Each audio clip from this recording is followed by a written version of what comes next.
एक सजा याफ्ता डेरा प्रमुख 20 साल की सजा और बार बार जेल से बाहर आने वाली परिस्थितियां। गुरमीत राम रहीम जिसे बार बार यहाँ पर कभी पेरोल कभी फरलो इस तरह की चीजें मिलती रहती हैं। लेकिन सवाल ये है कि क्या सिर्फ एक ही कैदी के लिए इस तरीके की परिस्थितियां हैं जो उसे बार बार बाहर आने दिया जाता है। एक बार फिर से उसे 21 दिन के लिए यहाँ पर फरलो मिला है और वो बाहर आने वाला है। और इसी को लेकर चर्चा करेंगे कि क्या इन तमाम चीजों के बीच कॉमन परिस्थितियां हैं, यानी ये एक प्रोसेस है, या फिर इसके पीछे कोई राजनीति है। आज न्यूज रूम चौपाल में इसी पर चर्चा करेंगे, तो चलिए शुरुआत करते हैं। गुरमीत राम रहीम यानी कि डेरा प्रमुख एक बार फिर से यहाँ पर उसको 21 दिन की फरलो मिल गई है। चर्चा शुरू करेंगे, उससे पहले सबसे पहले जानेंगे कि पेरोल और फरलो के बीच में डिफरेंस क्या होता है, और ये जो पूरी चीज है इसके पीछे राजनीति और साथ ही साथ ये जो परिस्थितियां बार बार बनती है कि वो बार बार बाहर अंदर बाहर इस तरह की चीजें चलती, ये कॉमन है या फिर किसी एक कैदी के लिए बार बार ऐसी परिस्थितियां बनाई जा रही हैं। पैरोल और फरलो पे बात करें उससे पहले अभी हाल ही में जगतार सिंह हवारा का केस हम्म। पंजाब के बहुत ही ज़्यादा वो है उनके लिए 10 दिन की पैरोल मांगी हम्म। गई है। पैरोल क्यों मांगी गई है? क्योंकि उनकी माताजी बहुत ज़्यादा बीमार है, इसलिए मांगी गई है।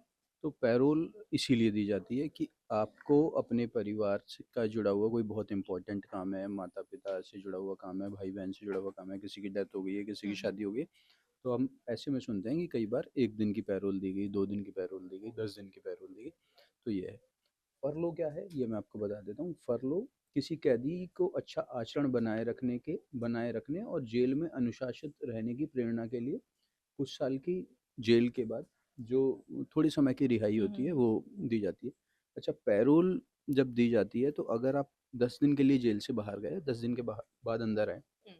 तो वो वाला जो पीरियड है, वो आपका सज़ा में नहीं कैलकुलेट होगा। मतलब आपको वो जो 10 दिन है, वो हाँ हाँ। आके सज़ा पूरी करनी अच्छा, होगी। ठीक है। लेकिन फ़रलो में आप बाहर गए, हम्म। अब जैसे ये राम रहीम 21 दिन के लिए 21 दिन बाहर के आए हैं, लिए। तो ये सज़ा में ही सज़ा का पार्ट माना जाएगा। ठीक है। तो ये है। दोनों के दौरान प्रशासन आप पर निगरानी रखता है, देखता है। अगर आप कुछ उनके रूल रेगुलेशंस जो हैं, जो गाइडलाइंस उन्होंने बनाई हुई हैं, उनका पालन नहीं करते हैं, तो एक्शन होता है। अगर आप लेट रिपोर्ट करते हैं वापस हम्म। आने के बाद, तो भी आपके ऊपर एक्शन होता है। आपको वो नहीं मतलब आगे हो सकता है आप फरलो या पैरोल के लिए अप्लाई ठीक है। करें तो आप। इसकी कोई लिमिट है, या फिर जैसे बार-बार हो रहा है तो क्या जो किसी को अगर सज़ा मिल रही है और वो भी इतने गंभीर आरोप में, और अगर इस तरीके से बार-बार वो उनको पेरोल मिल रही है, कभी फरलो मिल रहा है, तो जनता की नज़र में इस सज़ा की जो है कहीं न कहीं वो अहमियत जो है वो कम नहीं हो जा रही है?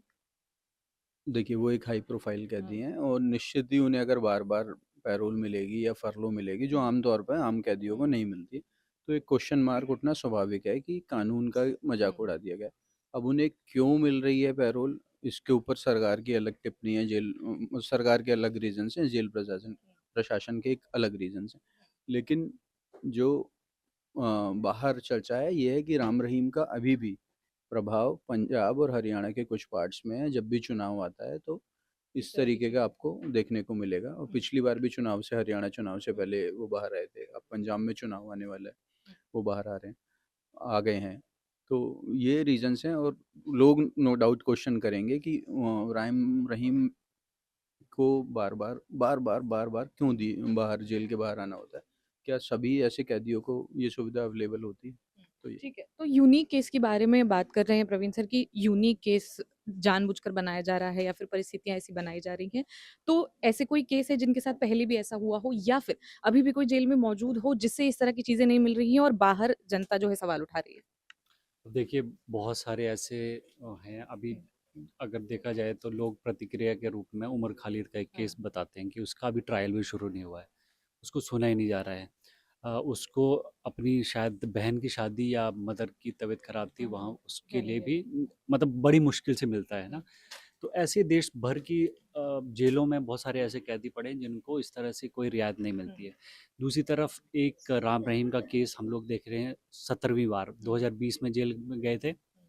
2026 चला, ये this is the 17th time कि वो ही इज़ बाहर आए। गेटिंग द हुँ, पेरोल या फर्ल जो भी हुँ, है। तो इससे साफ हो जाता है कि कहीं न कहीं पूरी गवर्नमेंट जो मशीनरी है, जेल एडमिनिस्ट्रेशन, है ना? हुँ, वो सारी चीज़ें एक सिंक में हैं, उनके फ़ेवर में हैं। हुँ, और जब-जब ज़रूरत होती है उनको, तो उनको ये मिल जाता है। अभी मैं इस बातचीत को करने से पहले एक इंटरव्यू देख रहा था। हरियाणा के मुख्यमंत्री नायब सिंह सैनी का इंटरव्यू था, उनसे पूछा गया कि भाई बार-बार ये जो इनको आप दे देते हैं, तो इस पे आपका क्या कहना है? तो वो उनका कहना था कि इसमें हमारा तो कुछ है ही नहीं, इसमें तो जेल एडमिनिस्ट्रेशन का है। जबकि जितनी बार भी राम रहीम को फरलो या पैरोल मिलता है, वो गवर्नमेंट की रिकमेंडेशन के बाद मिलता है।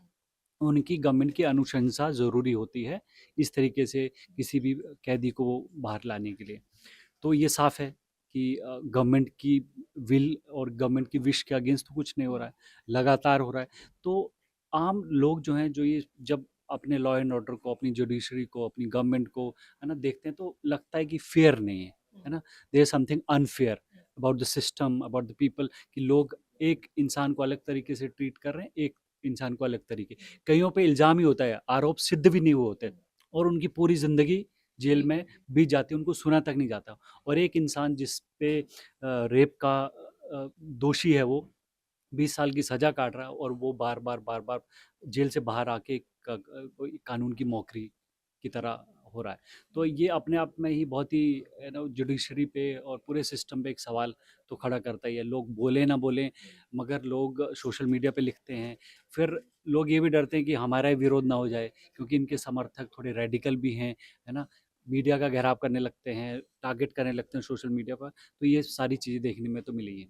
और जब-जब इलेक्शन होगा, क्योंकि इनका इम्पैक्ट पूरे उत्तर भारत में, हिमाचल से लेकर, पंजाब से लेकर, राजस्थान से लेकर, हरियाणा से लेकर ना, बहुत सारी जगहों पे इनका प्रभाव रहता है। और ये वो संत हैं, सो कॉल्ड संत, सेल्फ प्रोक्लेम्ड संत हैं, कि जो अपनी सत्संग में एक पर्ची दिखा देते हैं और सिग्नल हो जाता है पूरी जनता को कि किसके फेवर में वोट करना है। तो जो पॉलिटिशियंस हैं, इनकी अहमियत को जानते हैं, इनकी फॉलोइंग को जानते हैं, तो इसका फ़ायदा उठा रहे हैं। ठीक है। तो ये पहले हमने यूनिक केस के बारे में बात की, उसके बाद यहाँ पर ये जो है मुद्दा उठा कि इस तरीके से और भी बहुत सारे लोग हैं जो यहाँ पर जेल में मौजूद हैं, जिनकी यहाँ पर रिहाई को लेकर या फिर यहाँ पर पेरोल या फिर जो फरलो है, इन तमाम चीज़ों को लेकर सवाल जो है उठते रहे हैं। लेकिन उसके बावजूद ये चीज़ें जो हैं सिर्फ़ गुरमीत राम रहीम के लिए यूनिक बनाई जाती हैं, परिस्थितियाँ ऐसी खड़ी की जाती हैं। तो इस पे राजनैतिक जो क्वेश्चन मार्क है वो उठना बहुत लाज़मी है और इसीलिए ये जानना ज़रूरी है, क्योंकि पंजाब का इलेक्शन एक बार फिर से नज़दीक है और एक बार फिर से गुरमीत राम रहीम को 21 दिन की फरलो जो है वो मिली है। इसीलिए यहाँ पर पंजाब की पॉलिटिक्स जो है उससे कितनी ज़्यादा जुड़ी हुई है और साथ ही ये तमाम चीज़ों में प्रशासन और चुनाव आयोग, और क्योंकि ये जो है लंबे समय से चला आ रहा है, जैसे प्रवीण सर ने बताया कि 17वीं बार ये चीज़ें हो रही हैं और यहाँ पर जो है उसके बावजूद यहाँ पर अब तक किसी ने कोई बड़ा क्वेश्चन मार्क नहीं उठाया कि बार-बार वो क्यों बाहर आ रहे हैं। सिर्फ जनता ऐसे सवाल उठाती है, लेकिन अगर सरकार से आप पूछें तो वो बार-बार ये कहती है कि जो गवर्नमेंट है यहाँ पर, उनका कोई रोल इसमें नहीं है और प्रशासन जो है वो तय कर रहा है कि उनको कब जाना है और कब नहीं जाना। तो पंजाब की पॉलिटिक्स में उनका कितना बड़ा रोल है? देखिए नहीं रखा पंजाब में मुश्किल से 4-5 महीने का हुँ, चुनाव का वक़्त बाकी है और राम रहीम हरियाणा से आते हैं, उनका डेरा जो है हरियाणा में है और वो डेरा सच्चा सौदा के प्रमुख हैं। अ, वैसे तो राम रहीम 2007 में पहली बार उनके डेरा ने किसी राजनीतिक दल को खुलेआम समर्थन दिया था, जो कांग्रेस पार्टी थी। 2014 के बाद मतलब बीजेपी को उन्होंने सपोर्ट किया, मतलब जो भी सत्ता में रहा उन्होंने उसको सपोर्ट किया। जब वो जेल गए उसके बाद से उन्होंने खुले तौर पर किसी का समर्थन नहीं दिया, लेकिन जब-जब उनको पैरोल या फरलो मिलती है तो ये सवाल उठने लगते हैं कि ऐसा राजनीतिक कारणों से किया जा रहा है। अब आंकड़ों में जानते हैं कि क्या हुआ है। इनके जो डेरा का है वो प्रभाव है पंजाब के मालवा क्षेत्र में। मालवा क्षेत्र एक ऐसा क्षेत्र है जहाँ पे दलित आबादी बहुत बड़ी संख्या में है और पंजाब इकलौता देश का ऐसा राज्य है जहाँ पे 30% से अधिक दलित आबादी है। अब मालवा क्षेत्र में 2022 में सबसे बड़ा स्विंग क्या हुआ कि वहाँ पे पंजाब में आम आदमी पार्टी की आज सरकार अगर है तो मालवा क्षेत्र उसका सबसे बड़ा कारण है। वहाँ पे 69 में से 66 सीट्स आम आदमी पार्टी ने जीती थी, जबकि उसके पहले उस क्षेत्र में अकाली और कांग्रेस के बीच में सीट बँटती रही थी जीतने में। फिर 2024 का चुनाव आता है। 2024 में मालवा क्षेत्र की 8 सीटों में से कांग्रेस ने 4 और आम आदमी पार्टी को केवल 2 सीट मिली। मतलब 2 सालों में पूरा का पूरा ग्राफ चेंज हो गया। अब जो है 2027 का विधानसभा चुनाव हो रहा है। इस बार पंजाब में एक बीजेपी भी धीरे-धीरे फ़ोर्स बन रही है, क्योंकि 2024 में पंजाब में बीजेपी का वोट फीसदी था 18%। अकाली ने अलग चुनाव लड़ा था और उसके बाद में कुछ सीटों पे अमृतपाल फैक्टर भी था। फिर मतलब एक तरीके से 4 हिस्सों में चुनाव बटेगा। 2022 में आम आदमी पार्टी का वोट शेयर 42% था, लेकिन 2024 के चुनाव में वो गिर करके 26% पे आ गया है। तो पूरा खेल वोट शेयर और वोटों का है, मतलब जो है तो अगर दलों को लगता है कि अगर पंजाब के मालवा क्षेत्र में आम आदमी पार्टी को कमज़ोर कर दिया आपने, तो जो है पंजाब में ऐसी स्थिति बनेगी, क्या पता हंग असेंबली भी बन जाए। तो उसके बाद में पूरा राजनीतिक खेल पलट जाएगा। तो उसमें एक फैक्टर राम रहीम को भी देखा जा रहा है, क्योंकि इनके डेरा से अधिक संख्या में दलित भी जुड़े हुए हैं और जो पंजाब में एक बहुत बड़ा फैक्टर है। ठीक है। तो लेकिन जैसा आपने कहा कि अगर एक पूरे क्षेत्र में ये पूरी जो है काया-पलट अगर कर देते हैं, तो कहीं न कहीं हंग असेंबली का जो है वो यहाँ पर चीज़ें बनती हुई नज़र आती हैं। लेकिन राम रहीम को लेकर जैसे जो आपने बोला जिस क्षेत्र में सबसे ज़्यादा उनकी फैन फॉलोइंग है, बाकी जो पंजाब के लोग हैं क्या उन्होंने कभी इस पर आपत्ति या फिर हरियाणा के लोग उन्होंने इस पर कभी आपत्ति नहीं जताई कि उनको बार-बार इस तरीके से मौका मिलता रहता है बाहर आने का? देखिए, लोग क्या कह रहे हैं ये हम कैसे जान पाएँगे, लेकिन अब जैसे जो एसजीपीसी होता है, हुँ, सिखों हुँ। की सबसे बड़ी हाँ, हाँ। पीठ होती है, उनके जो मतलब चीफ थे 2022 में, हाँ, हुँ, 2022 में, हुँ, 2022 चुनाव के पहले भी इनको पैरोल मिली थी। हुँ, उस समय उन्होंने आपत्ति जताई थी क्योंकि राम रहीम पे बेअदबी का भी मामला है। हुँ, हालाँकि बाद में देखा गया कि उसका कुछ असर नहीं हुआ और जो अ, मतलब जो एसजीपीसी के हेड थे, हुँ। उनका आमतौर पे झुकाव अकाली दल की तरफ होता है। लेकिन हमने क्या देखा, उन्होंने विरोध भी किया लेकिन अकालियों का सोपड़ा साफ हो गया 2022 में। तो कोई असर दिखा नहीं इसका इतना। ठीक है। तो ये हो गई पॉलिटिक्स की बात। यहाँ पर लगातार ये भी चर्चा होती रही कि जिस तरीके से 17वीं बार यहाँ पर जो है बाहर आने के लिए मिला, उसके बाद राजनैतिक समीकरण जो है, उसको देखते हुए भी इनका पूरा प्रेशर जो है वो दिखता है कि पंजाब और हरियाणा और इन तमाम इलाकों में और इसी वजह से बार-बार कहीं न कहीं वो एक थिन लाइन जो है जो यहाँ पर कही जाती है कि राजनीति में और साथ ही साथ इस तरीके की परिस्थितियाँ बनाने में, वो साफ नज़र आ रहा है।